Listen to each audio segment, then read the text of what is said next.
خیال یہ بہت بڑا ایک سیڈ کامنٹ ہے ہماری پالیٹکس پہ اور ہمارے پولیٹیشنز پہ، ہماری رولنگ لیڈ پہ، کہ اگر آج کا پاکستان کا بزنس مین جو ہے وہ ان پہ اعتماد نہیں کرتا، ان پہ ٹرسٹ نہیں کرتا، ان کی بات کا یقین نہیں کرتا، یا وہ یہ سمجھتا ہے بزنس مین جس نے اس کی اکانومی چلانی ہے، ایکسپورٹ چلانی ہے، لوگوں کو نوکریاں دینی ہیں یا ریونیو جنریٹ کرنا ہے، ٹیکس دینا ہے، آج اگر وہ یہ سمجھ رہا ہے کہ یہ جو ہمارا پولیٹیکل سسٹم ہے یا ہماری جمہوریت ہے یا جو ہمارے لیڈرز ہیں یہ اس قابل نہیں ہیں کہ اس ملک کو آگے لے کر چلیں، یا اگر الیکشن ہو جاتے ہیں اس کے بعد نئے لوگ آتے ہیں یا وہی پرانے یہ لوگ آتے ہیں تو اس کی آ کے اکانومی کو یا ان کے پریسنگ مسائل ہیں ان کو ٹھیک کر سکتے ہیں۔ میرے جیسے آپ جیسے جو ہم سارے بیٹھے ہیں سارے جمہوریت چاہتے ہیں، ان کے لیے میرا خیال اٹس اے ویری اگین اس کو کیا کہنا چاہیے، ڈپریسنگ ایک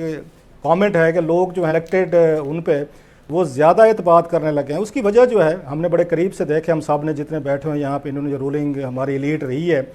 کہ جب سے یہ تاجر حضرات، پھر معذرت کے ساتھ اپنے تاجر بھائیوں کو ذرا میں کہہ دوں، پہلے جب یہاں فیوڈلز آتے تھے، جگیردار تھے، زمیندار تھے، آتے تھے تو ہم یہ کہتے ہیں اپنی زمینیں بیچتے تھے اپنی پاک کے لیے، اپنے تورے کے لیے، علاقے میں ذرا تھوڑی سی پھانپ ہوں چودراہٹ کے لیے وہ سیاست کرتے تھے، تو لوٹ مار اس لیول کی نہیں ہوتی تھی کیونکہ بزنس نہیں تھا ان کا۔ اپنی زمینیں بیچی، بینکوں سے قرضے لیے اور سیاست کرنے آ گئے کہ چلیں جی نیک نامی ہوگی ہماری چار بندوں میں، کوئی ہمیں سلام ٹھوکے جائیں گے کہ جناب یہ چودھری صاحب آ رہے ہیں، MNA آ رہے ہیں، وزیر آ رہے ہیں۔ تو ہمیں یہ بتایا گیا تھا اسپیشلی 80s میں کہ یہ جو جگیردار پسماندہ لوگ ہوتے ہیں، زمیندار ظالم ہوتے ہیں، تو یہ ترقی نہیں ہونے دیتے، سڑکیں نہیں بننے دیتے، اسکول نہیں بننے دیتے، بالکل ٹھیک باتیں ہوں گی، مان لیا۔ تو انہوں نے کہ جناب ٹائی کوٹ پہنے ہوئے نئے لوگ جو ہیں نا وہ لے کر آنے چاہیے، شہروں سے آنے چاہیے، اربن ایلیٹ آنے چاہیے، تاجر ہونے چاہیے، بڑے کلین شیو صاف ستھرے لوگ، اگین جن کو انگلش بولنی بالکل ٹھیک آتی ہو، یہ لوگ آئیں گے تو پاکستان کا امیج بھی ٹھیک ہو جائے گا اور پاکستان بھی ٹھیک ہو جائے گا، اکانومی بھی ٹھیک کر دیں گے۔ یہ تاجر، بزنس مین، یہ انڈسٹریلسٹ، تو جو کراؤڈ لے کر آئے، اگر اب یہ آپ 80s کے بعد دیکھیں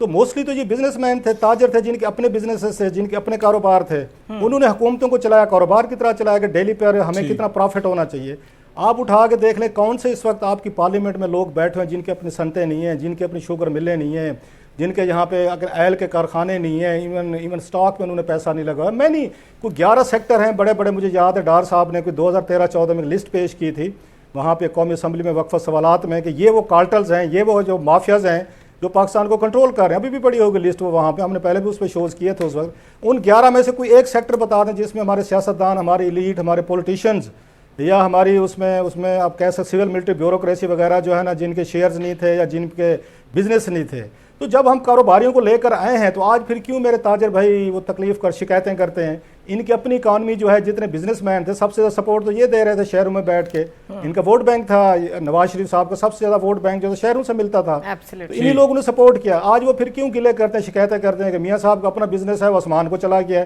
آپ کوئی ایک مجھے بزنس مین بتا دیں جس کا اگر پاور میں ہو